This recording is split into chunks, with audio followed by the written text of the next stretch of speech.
Oke, apa kabar murid-murid? Oke, ini pembelajaran kita yang seterusnya.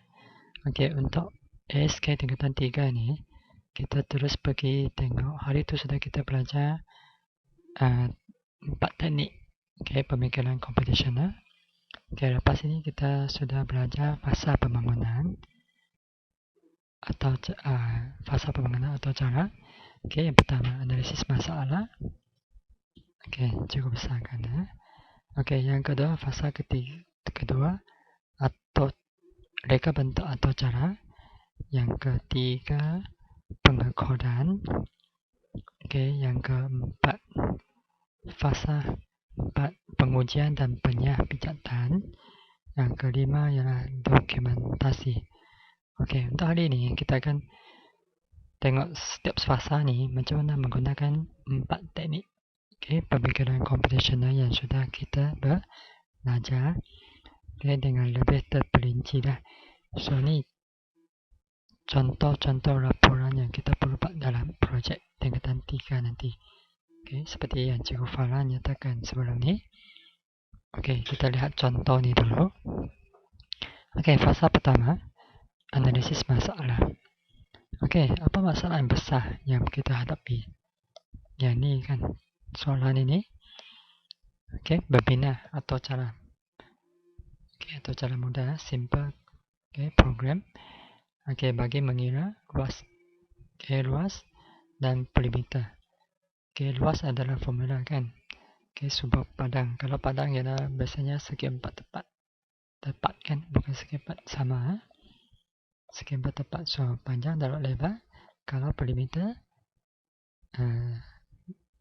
lebar tambah 2 kali lebar, tambahkan. Lepas tu panjang, tambahkan 2 kali panjang. So, itu adalah perimeter. Bahagian kecil. Pertama, luas padang. Yang kedua, perimeter. So, nanti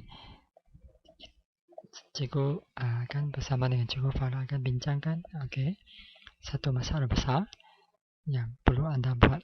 So, anda perlu pecahkan dia kepada masalah kecil lah. Menggunakan teknik lelayan. Simbol ni boleh ingatkan dia. Ini simbol adalah lelayan.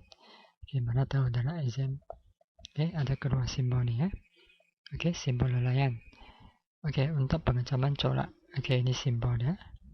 Ini simbol pengecaman corak. Corak sama kan? Segitiga, ini bulat.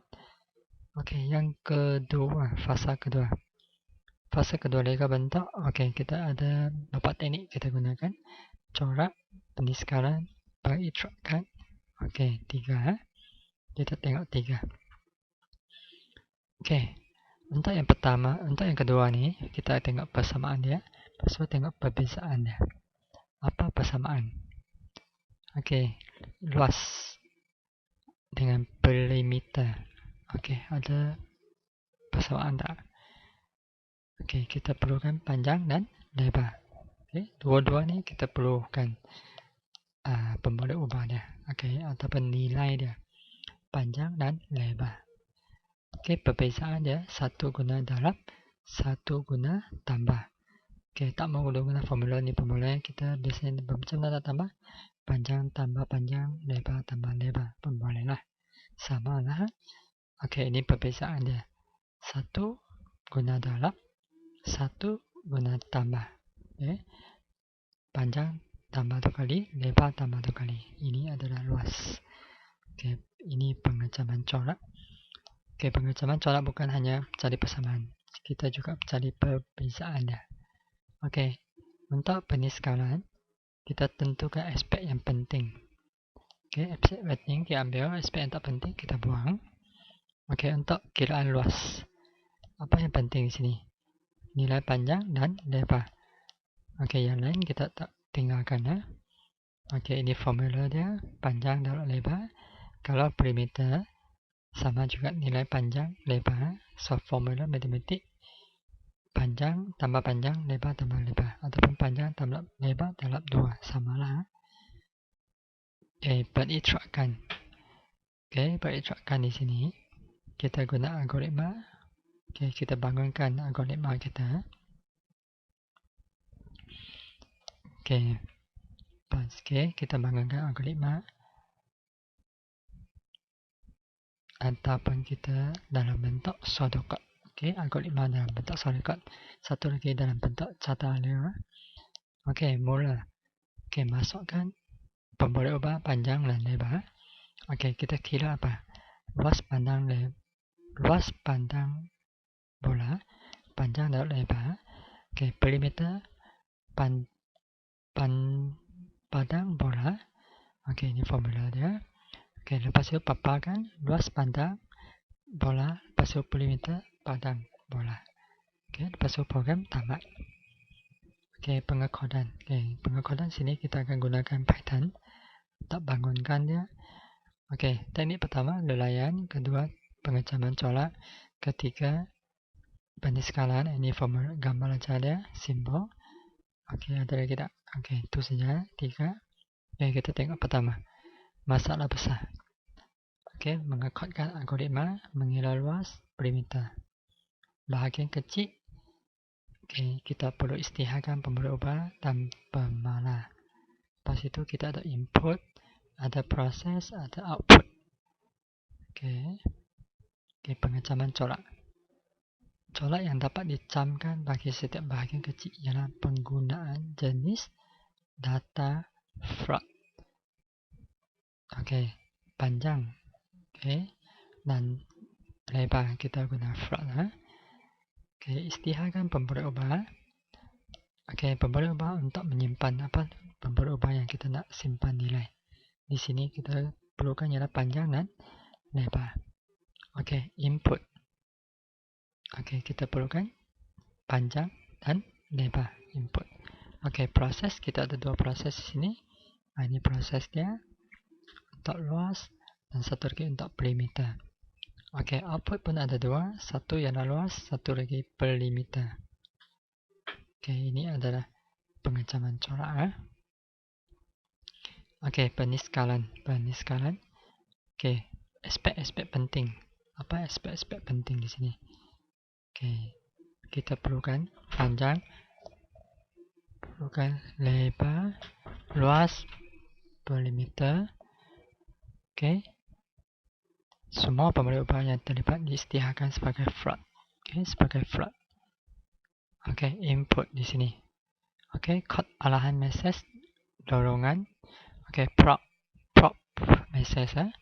Oke, dia akan popkan message lah. Panjang, float sama dengan input. Oke, ini contohnya masukkan panjang. Oke, ini paparannya, input. Lepas itu masukkan lebar. Oke, paparannya. Oke, proses kita menulis coding di sini. Proses. Lepas itu output. Oke, output di sini. Oke, slash ini maksudnya baris baru. Oke, print di sini maksudnya cetak. Oke, cetak di sini. Oke, ini adalah ayatnya. Oke, ini adalah pemboleh ubah. Oke, yang keempat selepas kita buat, kita akan uji dia sama ada program yang kita buat itu ada kesilapan ke tidak. Oke, kita gunakan 4 teknik.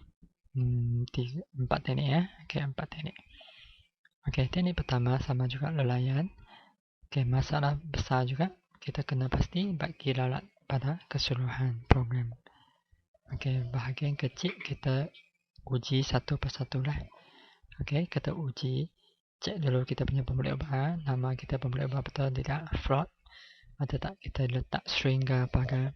Oke, input kita, proses dan output. Oke, pengecaman colak kita.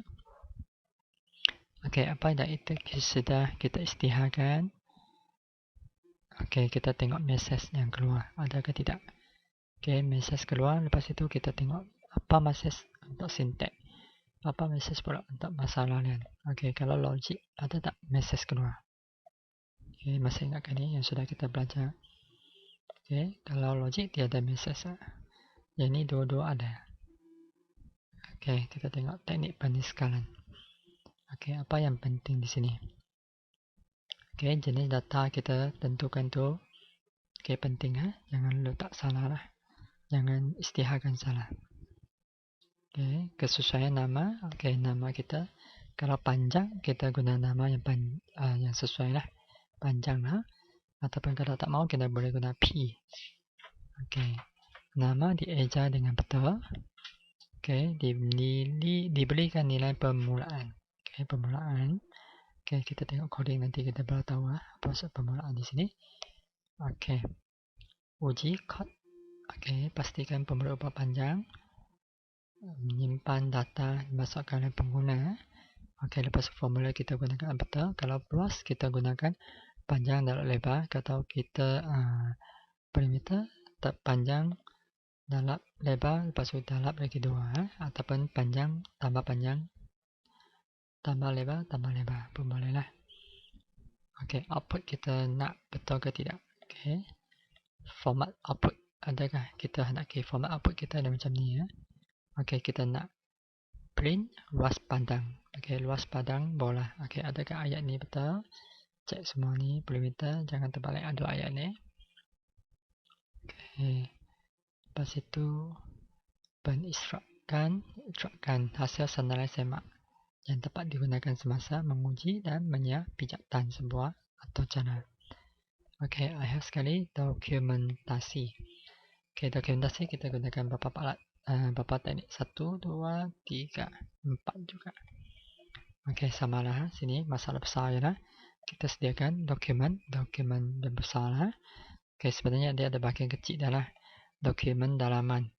Oke, ini maksudnya dokumen dalaman yang kita ada belajar di sini tadi. Ni. Mana ni? Slash. Oh, tidak ada.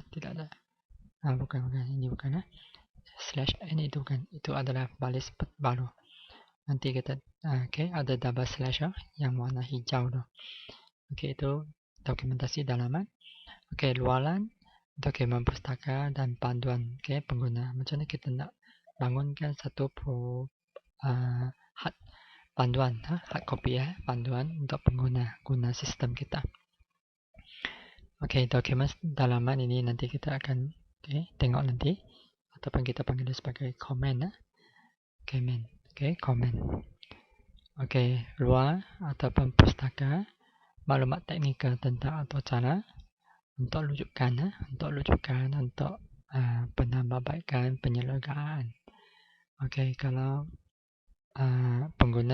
panduan pengguna, ini dah cara kita menggunakan program kita. Oke, apa aspek yang penting di sini? Peniscalan. Oke, dokumen dalaman. Penulisan komen untuk menerangkan fungsi. Oke, kita nak terangkan sesuatu fungsi. Oke, dokumen pustaka. Oke, tarik kita nama pengatur cara, apa tujuan dia, keperluan perkekasan. Oke, digunakan untuk Windows kah, ataupun untuk Linux kah, untuk Apple kah. Oke, kita masukkan semua source code kita. Oke, panduan pengguna. Oke, apa nama tujuan kita punya program. Oke, apa yang kita perlukan, cara penggunaan dia. Oke, mungkin ini hanya digunakan untuk Windows, Linux tak boleh pakai contoh lah. Ini panduan pengguna. Oke, penginstruksikan menghasilkan dokumentasi dalaman. Oke, semua ni kita gabungkan lah. Oke, aspek-aspek penting semua ni kita gabungkan jadi satu dokumentasi. Oke, ini contoh contoh laporan yang kita akan buat nanti untuk projek tingkatan 3. Oke, itu sajalah pembelajaran agak panjang hari ini. Oke, sekian, terima kasih.